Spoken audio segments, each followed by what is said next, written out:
Hello everybody, welcome back to MVP Baseball 2005. We are here in the throes of September in the quest for the playoffs. We have already charged through most of September, as you can see here, so after this gameplay that we are just about to go through, you will see the final end results for how the season goes, but you already got a pretty good glance of things here in this little calendar view before we get officially into the video. We're going to cover Game 1 of this four-game set at home against the Marlins. The Marlins have a pretty good lead in front of us here. I think they're the ones that we are chasing for the wildcard spot. I think officially we are going after them, and then the Braves are, of course, in between us, and then it's us. So that is the race that we are currently after, and we're going to see if we can't at least even the gap here within this series. We could potentially be maybe a game or so behind them if we manage to close on that gap. So Mike Lowell is up to bat here into the top of the first with two men aboard here with one out and a 1-1 count, and he lines this one up the middle, and that's going to score the lead runner, and then the next runner is going to round third, and he's going to get home safely without a throw to home to challenge him. So Mike Lowell gets himself a 2 RBI single. And that is going to put us in a pretty, not a deep hole, but it's definitely going to put us in a hole to start things off as Seth Griesinger finds himself in a bit of a bind here in the top of the first inning. So the Marlins have a good offense, man. They can get to you quick, but we do manage to get out of it. And going now into the third inning, which is a hit in this game here. We need to get the offense rolling if at all possible. So now Brian Schneider, the catcher, on the very first pitch of the inning, and that one is turned on and crushed out to right field, sailed into, I want to say the bullpens, but there's really nothing out there. I don't know in real life what the Nationals put out there when they played at RFK, but in this game it's just grass. There's just nothing out there. It's just extra space. So Brian Schneider seems to find the open space here, I guess, where the football field might have extended. I don't know, where they put more seats for Redskins games. I really don't know, but either way, we finally get aboard here with a leadoff jack from our catcher, Brian Schneider. Now, Matt Holliday, who is also over 2 in this game here, in an 0-1 count with one man away here in the bottom of the 6th, is going to crush this one out to left, and that one is going to get into a bullpen, and that one's going to hit the bullpen dugout as that one sails 412 feet over the wall. So now, all of our run production is coming from the long ball, but when you're only down 2 runs, you can afford to do that. So, not a whole lot of offense being generated on the base paths, but Matt Holliday and Brian Schneider give us a little bit of a pump, a little bit of a boost here offensively with their bats, with their very, very powerful bats, and the dugout is thrilled, if you could say that, about those 2 pumps. So big shout out to some of our heavier hitters on this team. And now Vinny Castilla here, over 2 with a strikeout in this game, is now up to bat here immediately following Matt Holliday, and he's going to get hold of one, and this one's going to sail out to left field again, and that one's going to clear into the bullpens, into the visitors' bullpen. And so we are making sure every single aspect of our outfield is being covered as we sail 3 long balls now over the fence, and we're going to run out of fireworks at this rate if we just keep hitting long balls, man. Just a beautiful one. All 3 swings, man, were just, could have asked for better swings. And this has got to be rough if you're a Marlins fan with this starter, man, because he's pitched a pretty decent game here, just 3 bad pitches, and now the Marlins find themselves behind with the rookie Ivan Vucarina now up to bat with 2 out, and Ivan Vucarina is going to get a piece of one, and this one is a towering fly ball, but does it have enough carry? And it does, as that one sails 440 feet over the wall, over the center fielder's head, and that one is now in the open grass behind the wall as well. So every single area of the field, right field, left center field is now getting a little piece of the action. If only we had some fans there to catch these balls, but it does make it a little bit easier for us to retrieve these home run balls if they are significant. Granted, there are no fans there. So now we take ourselves a little bit of a lead over the Marlins. But Juan Sanchez looks like to be a rookie first baseman for the Marlins up to bat here. And he gets a piece of this ball, and he's going to send this one deep. And that one just clears the center field wall, 426 feet. And now the Marlins are getting in on some of the home run action here. But we do not want them to get in on that action, okay? That's a Nationals only thing that we are doing here at home. You're not allowed to do that. Stick to trying to generate runs on the base paths, okay? We'll allow that, but either way, we have no say in the matter here as the Marlins add another run to their deficit. Now, Brian Schneider 2 for 2 in this game with the home run already. Got a man on second, and he gets a hold another one and sends it out to right field again to the same spot. He's just peppering that spot over the fence. Another 400-foot bomb. Not a single home run we've hit today has been less than 400 feet, man. These have been absolute beach balls that we have sent all the way over the fence, man. We are swinging for the fences. Oh, just look at that, bro. You knew it was gone the second it hit the bat. I don't think I had my game volume up loud enough, but if I did, you'd hear that crack, that sweet, sweet crack, as Brian Schneider has himself an MVP caliber game, and that is going to end things here in D.C. as we take game 1 of this 4-game set against the Marlins. 6-2-3 is your final score. Nothing else would happen. The Marlins wouldn't threaten us again. So now we're going to get back into the rest of September.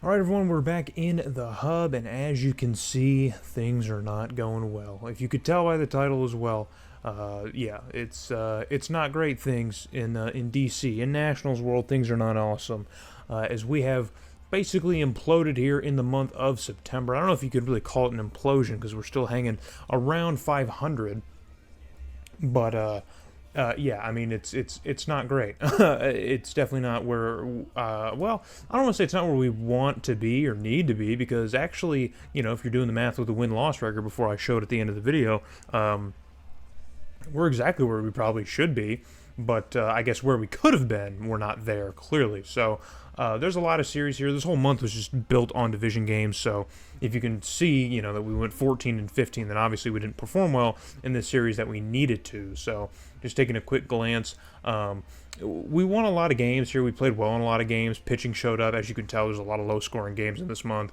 Got some really nice performances pitching-wise, and just some timely hitting in places where we don't normally have it. But it just really came at the wrong time, and then we just really, this 5-game losing streak at the end of the month is really where things just kind of derailed. This is where the season completely unraveled. So up until that point, we were in a good spot, but could not show up when we needed to, and that has led us to the very monotone tone of this video. So we started off September winning the series against the Reds. We would then take 3 or 4 against the Cardinals, and I thought, hey, man, we might actually do this. But then we got swept by the Braves, so yeah, that was a huge, you know, that's what I'm talking about. Like, the series that we really needed to win, we didn't. So if we even just had the results of the Red series, or even, well, not the Cardinal series because that was a 4-game set, but just the Red series. If we had the results of this Red series against the Braves and then just got swept by the Reds, then, you know, I mean, it'd be the same record, but, you know, I guess maybe the division might pan out a little bit differently, but either way. So after getting swept by the Braves, we split a 2-game set with the Phillies and then took 3 of 4 from the Mets.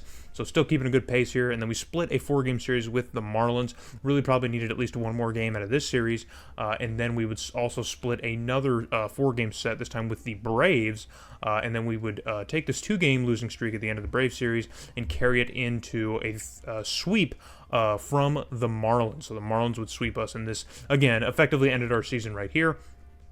Probably, I mean, the 2 losses to the Braves here probably did, because by this point I think we really just couldn't really keep the pace, and then the Marlins kind of said, nope, officially you're out of it, you're done. And then we would lose the series to the Mets to finish our season. So 14-15, but counting this game here in October, it's, you know, really technically September, I guess. So 14-16 is how we finish here in the month of September. So I said we needed to win at least probably 16 games or so. I think probably, looking at the record and the wildcard team record and how the playoffs panned out, probably needed to win more than 16 games. So it was probably kind of a fool's errand from the very start to even think that we could maybe even get within striking distance of the wild card. But I mean, we were within striking distance. I think at some point in this month, I think heading into the Game 3 of this Marlins series, I want to say we were probably 2.5 games out for the wild card. So we were definitely within striking distance. If we maybe had a better final week of the month, it would definitely be a different situation. But yeah, 14 games is about where we kind of were for the season, really. Outside of a bad June, we've kind of been around there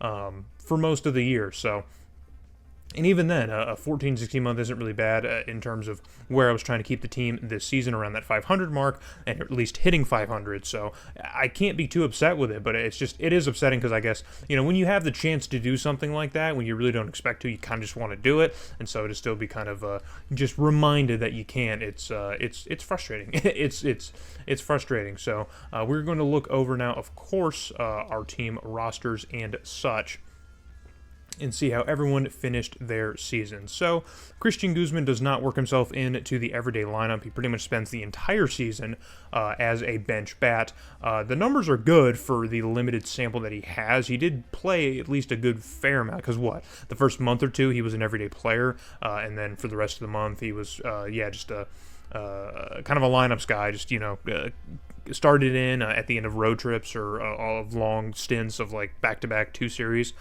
So he definitely did get his starts in, but he did not play quite a lot at all. But the numbers are fine for that limited sample. So we're going to have to figure something out with him heading into next season, because we've got probably over $5 million tied up at the shortstop position with 2 guys who could both feasibly play shortstop, but we do not need to bench the one that's making over $4 million. JD Corey has an amazing season, man. He comes into his own, has an absolutely amazing September. I am so excited for what JD Corey is going to bring it to this team moving forward, because he absolutely showed out, and much like the shortstop position, man, we're going to have to figure something out at center field, because having JD Corey and Endy Chavez, we could really light up our freaking outfield with those guys, but we have, it's not looking like we're going to have a log jam between Jose Guillen, Matt Holliday, Endy Chavez, and now JD Corey. And so if we have any other prospects, it's going to get even more complicated. But JD Corey has an amazing September. It is a small sample size, but he was absolutely tearing the cover off the ball in the final month of the season. Jose Guillen cools down a lot in September, really doesn't have that great of a month. I think he was hitting well over 320 heading into this month, so he definitely cooled down quite a bit, but it's still probably the best season of anyone on our offense, so I'm not going to take anything away from Jose Guillen's season, because it's the best on the team. Matt Holliday continued to slide just a little bit here, hit over 20 home runs, which is cool. If he can contribute that kind of power to the lineup, then I think he'll always have a spot here, but it's not great to see that average just trend lower and lower, and see that OPS get closer and closer to 700. So hopefully he has maybe a better, next season. But I mean, this is still a good season for Matt Holliday, so I'm not going to be upset. Jose Vidro doing what he does best here. Doesn't quite hit 20 home runs. I was kind of hoping he would, but still a 300 average and an OPS over 800. I'm more than okay with that. So he's definitely holding his own at the second base position.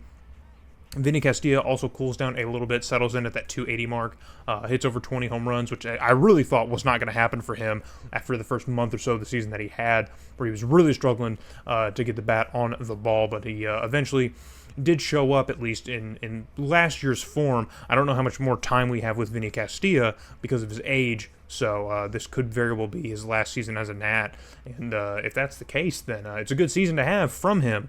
And I guess moving forward, we'll be looking at third base a little bit closer. Trimble Sledge, again, another kind of pinch hit guy. He really did not get on the field a lot. When I was using him a bit more towards the end of August and a little bit in this month, the numbers trended down a little bit. They're still good numbers, but yeah, it's still a limited sample size, only 41 hits on the year, so he didn't get involved quite a bit. So Ivanville Carina, kind of a shock of him. He almost also joins our 20 home run club. It's 17 pumps, and I did not think that was going to be possible for him either. He really struggled through the first 2 or 3 months of the season, and he kind of settled in as well, hitting around that 280 mark.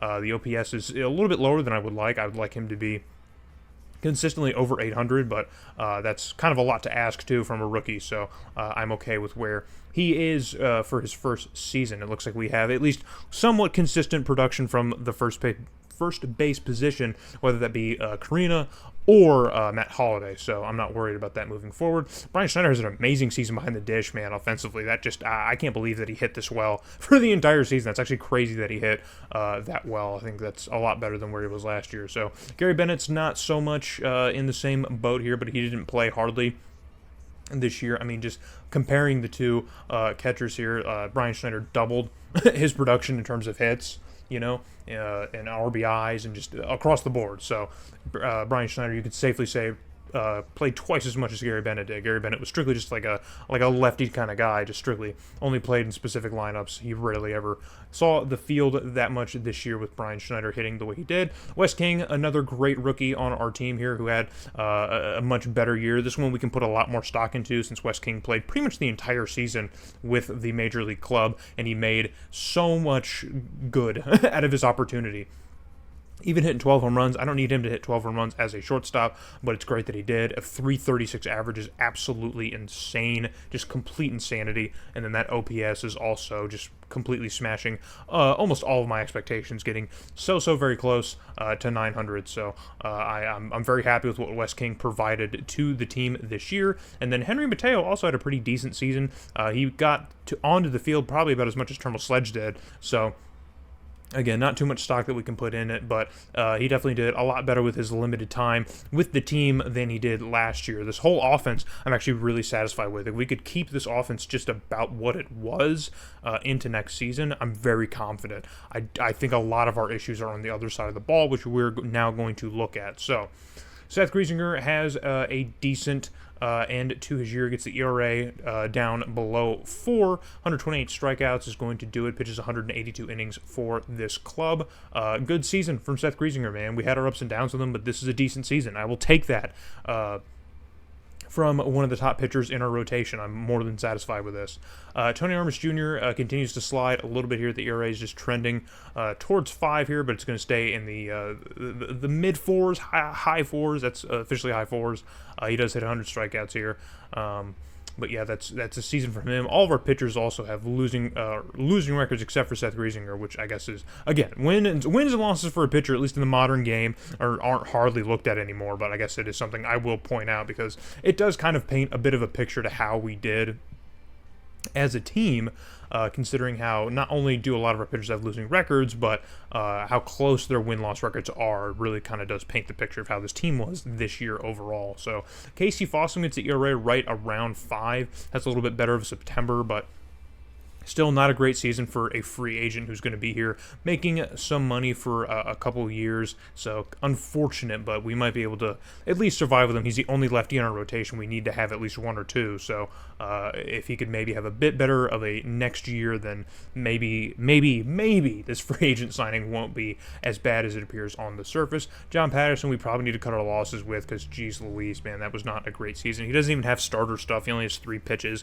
So it's kind of, maybe it's managerial or GM malpractice for me to try and force him as a starter for an entire season because he only has 3 pitches to work with. So that's yeah.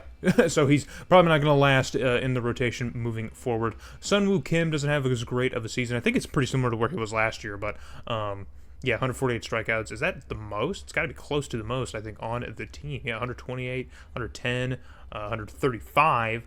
121, and yeah, 148. So Sunwoo Kim is the strikeout leader on this team here. Still not close to where I would like to have a starter get close to 200, but yeah, definitely not on this team. The way this team is currently constructed, at least on this side of the ball, it's not happening. So John Ratch's numbers still not looking that great from where they were for most of the season. That rough August really kind of defined his seasonal numbers, which is unfortunate because he was one of my favorite relievers on this team, one of the few guys I could rely on consistently, and yeah, things just kind of fell apart for him, so that is unfortunate. Claudio Vargas was also not great either. I tried using him a little bit, and he's just not good. Was not great. Chad Cordero didn't get a ton of usage at all this month. Really, we didn't use a lot of guys. I was in a lot of tight situations, a lot of high-leverage situations, so I really just relied on Bennett, Ayala, and Urbina. That was really what we did, and Bennett really came through. This deadline acquisition was a big help in trying to get us where we needed to be with the playoff race. And so even though we didn't get there, I guess you could look at that however you want in terms of trade value, but you know, Jeff Bennett definitely put in his work in helping us get as close as possible. So I'm okay with that addition that we made. Luis Ayala also had a pretty great September as well. He was very sharp, very good for us. And of course, so did Urbina. He himself had a good final month of the season as well.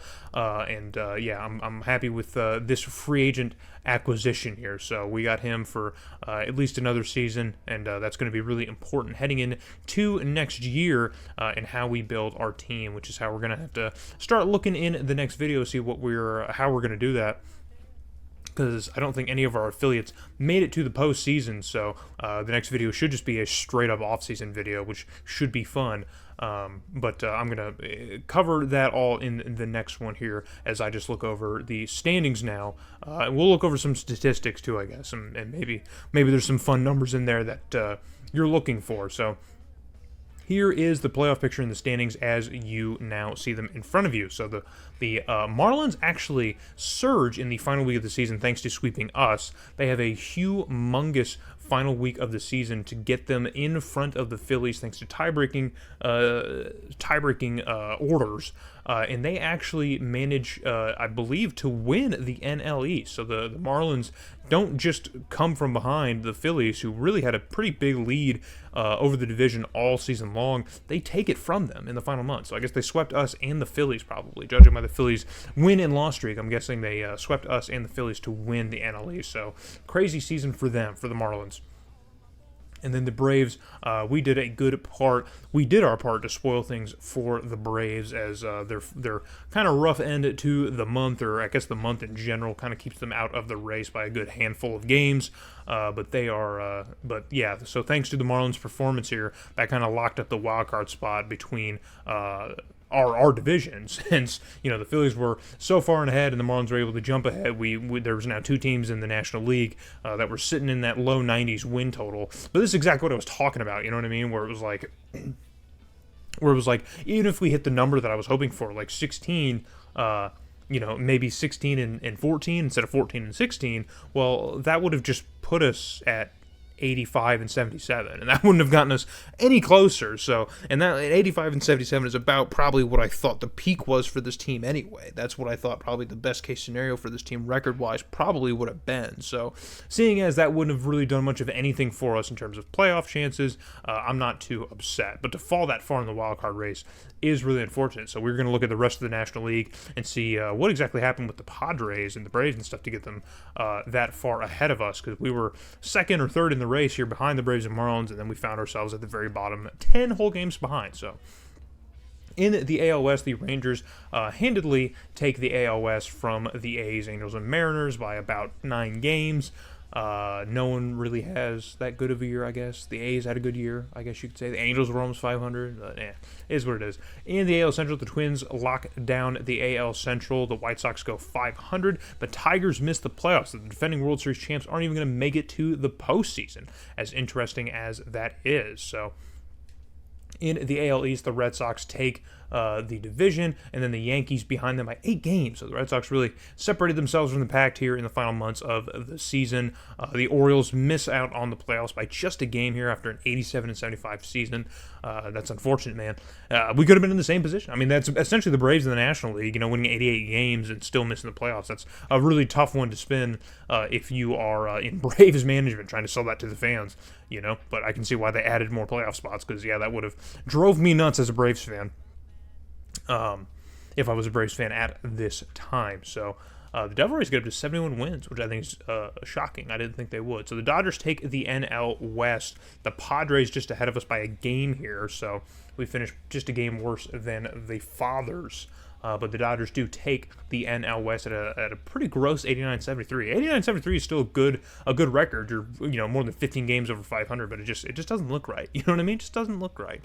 69-93 to the Rockies and Diamondbacks. Yeah, kind of a weird little NL West. And then in the NL Central, the Cardinals far and away with the best record in baseball at 105-57. Goodness gracious. Cardinals finished the season on an 8-game win streak, winning their division by 22 games. Man, this roster is just loaded. To think that we actually beat them this month. We took 3 or 4 from them at the beginning of this month, and they won the NL Central by this much? That's absurd, man.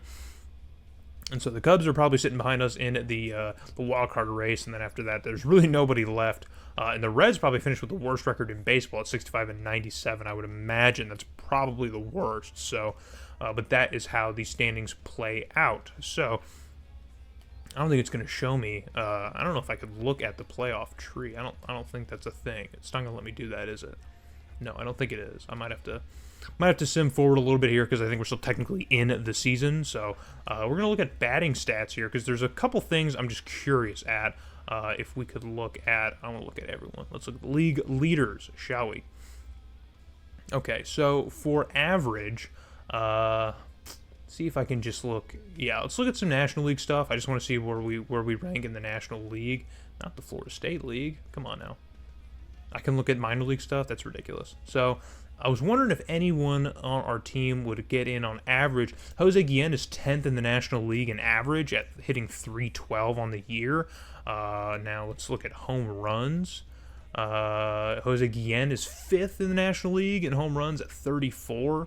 Albert Pujols, of course, leading the way. I guess we'll look at RBI because why not? Jose Guillen is 2nd in the league in terms of RBI. Stolen bases, Andy Chavez didn't even play the last month of the season, and still almost 20 more stolen bags than the second highest person. Yeah, I still got to look at records and see where that is. I don't think that's a crazy record, but even funnier to look at here, down here, if we look, Christian Guzman was 10th in stolen bases at 19, and he's tied with a few guys at 19. So we had 2 guys in the top 10 in the National League in terms of stolen bases. Is that the most in the league? Yeah, it is. So he beats out Ichiro, does not play for the entire final month of the season, but Andy Chavez still is the stolen base leader in all of Major League Baseball. That is crazy to think about, man. I wish that kind of counted towards our job, but it definitely doesn't. It does not help us really much at all. Now I'm looking in the MLB to see where Jose Guillen comes in, and this is a bad one right here. Brad Wilkerson, man, 20th in average for the Cubs, former Expo, as we know. He was on the team last year. He was one of our better outfielders. I'm still not upset about not having him back because our outfield definitely wasn't an area of concern in terms of like bolstering in depth and stuff. So I'm fine not having him on the team, but it is still tough, I guess, to see a player that you just let go walk, put up that kind of number, that kind of season for another squad. So I get it, I understand. So I guess we'll look at some of these other numbers here about doubles. I'm not going to look at. I still want to look just our league. I want to see how we did in our league. Ivan Vukarina, wow, with hitting 36 doubles. He's 10th in the National League in doubles. That's interesting. How about triples? Anyone on the team in triples? No, we got no one on the team hitting triples at all. How about walk leaders? We got any walk leaders? No. God, no. Why would we? OBP, this might be interesting. No one with OBP. Total bases, Jose Guillen on here with total bases. That's pretty good. We'll take that. How about slugging? Slugging, we got to have someone. Okay, Jose Guillen is 7th in the National League in slug. I'm okay with that. And that's the only stats. Only stats. I don't think pitching. There's not even a reason to look at pitching, is there? Like, not at all. Maybe saves. Maybe Urbina's somewhere in saves. No, he's not. He's not even on here in saves. I think he only have, like... I think he might be down here a little bit, like in the 15s, or yeah, he's right here. Okay, so he's 16th. So, and then Ayala was 17th. That's funny, man. We split between them. So what's crazy is Urbina is the cap here at 16, I guess, between like actual everyday like closers at 27 saves. That's like the lowest number, and then right from there it drops off to maybe like these setup guys, who would like have like a limited like closer high leverage role, and Ayala is the leader of that. So. We had the worst of the best closers and the best of like the not closers. I don't know, it's weird. So I will look at ERA maybe, because I guess, is that counting just overall? Well, starter. So Badia here clearly has the best ERA, I guess, just in the National League in terms of like a starter, because he how many innings did he throw? Well, that's batting. Don't show me batting. Come on now. There it is. He threw 204 innings this year, man. So, yeah, definitely the best pitcher in the National League, maybe even in baseball. But Ayala's here 3rd in ERA, and he threw over 100 innings. So, this is legit, bro. I'll take that. He's a reliever, but I will take that. So, 3rd best ERA in baseball belongs to Ayala. And, of course, you can see Urbina at the bottom of the screen at 12. So, I'm not going to look too much into everything else because I know we didn't have anyone leading in strikeouts and average and, this, that, and the other. So that's about it for... oh, wait a minute. Can I look at... I just saw that at the bottom of the screen. Oh, wow. Oh, wow. Oh, this changes the game. I just found where to look at everyone's stats, their splits and everything. Holy crap. This changes the freaking game, man. So, wow, this is crazy. Oh, man. If there's someone who loves this game and knows the ins and outs of it, has been watching the series and just been ripping their hair out, like, dude, why doesn't he not know how to do this? I apologize. I didn't know this was in here. I will still blame the game for just UI clunkiness, because the fact that this is just buried away in here and there's no way to just toggle these numbers like from the main roster screen is wild. But this is a game from 2005, so I'll take the blame. I will shoulder the blame here. So yeah, I just want to see last year's stats, and we can. Oh my goodness. So we can compare so much. Dude, I'm going to spend like an hour looking at this. We can't do it. We can't do it. This video will go on literally forever. It will never end. So maybe what we'll do in the off-season video is we will look at these numbers and look at splits and stuff. And then we will get into the off-season things, because now that I know how the off-season works in this game, I can better structure it more, because I really didn't know how it worked the first time. I didn't know how the draft was going to work and stuff, spring training and all that. So you know, now that I know a little bit better, we'll be able to better construct the off-season video. So I think in the next video, what we're going to do is we are going to look at our splits here and really get in depth with some of our players. Maybe help us build some better lineups heading into next season. Yeah, because I mean, this is interesting, man. I'm already caught up in it. So yeah, we're gonna look into the splits here. We're gonna see maybe if we can make some better lineups, or just take some of this research and data into the off season and see if there's certain things that we can kind of build around. Maybe there's a hole against lefties or righties that we're missing on. Maybe there's a certain position that we can bolster on, some depth problems to deal with, this, that, and the other. So we will look into all that in the next one, of course, as we cover our off season with the MLB playoffs. Again, I don't think any one of our affiliates made it to the postseason in triple, double, or single A, so I don't think we have to worry about that like we did last year, and we'll just be able to get right on into off-season shenanigans. So we will cover all that, the MLB playoffs, our own team and stuff, look ahead towards free agency, and see what the road ahead is. So a winning record in our second season, I didn't think we would do that. I thought it would be another rough season for us. I thought we would maybe top out at like 77-ish wins, you know?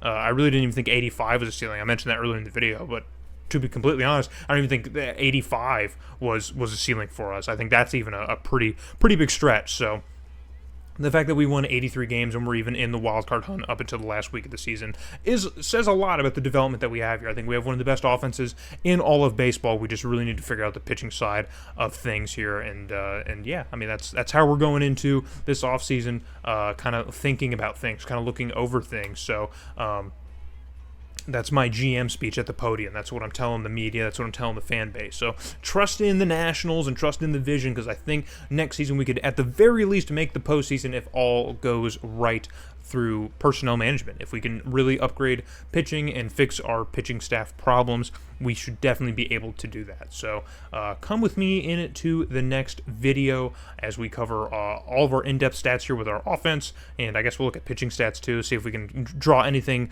deeper from that, and of course do all of our off-season shenanigans. So thanks again for watching. I know I'm just rambling here at the end of the video. I always love to ramble whenever I record live, so sorry about that.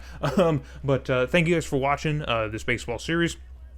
We're going to carry it on as the real-life MLB season draws towards a close, as well as it's in its final month of the season. So we will probably continue to run this series until I feel like it needs to stop. You know, maybe I'll lose my job after the third year. Maybe we'll get 4 or 5 seasons in and realize it's not going to go anywhere, and that'll just be it. So, but we'll cross that bridge when we get to it. Thanks again for watching, and I will see you guys in the next video, the off-season video.